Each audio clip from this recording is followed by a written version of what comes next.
Just a few months ago, Sinn Féin and the other opposition parties accused Micheál Martin of wanting to scrap rent pressure zones. The Taoiseach categorically denied saying anything like that, and now, just a few weeks later, the government are set to announce the phasing out of rent pressure zones.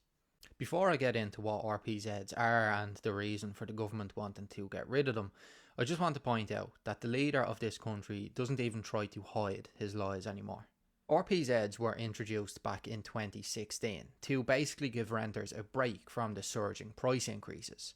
It put a cap on the amount of money that landlords could raise the rent by every year.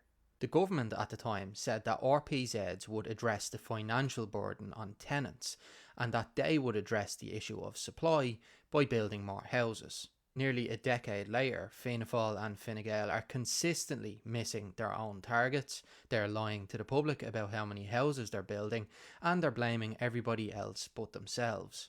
And despite all of that, they're now removing one of the only protections that renters have and allowing landlords to raise the prices by as much as they want. I want to remind people that rents are currently climbing faster than they have at any point in the last 20 years, and the average rent price is now higher than it has been at any point in history. So the government's bright idea is to allow landlords to charge whatever they want in a bid to incentivise landlords back to the market. Rather than building the houses that they've been promising since 2016, they want renters to shoulder the burden and pay for their failures. But that's not all. Under this proposed scheme, those who are currently benefiting from rent pressure zones won't be affected for now. Instead, the government have said that this will only impact new houses coming onto the market, meaning that there will now be a two-tier system.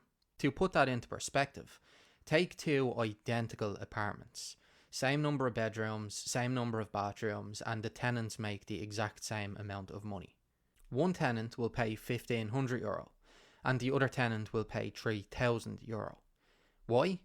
Because the government is unwilling and incapable of fixing the problems that they've created, and once again it will fall on us to bear the brunt of it.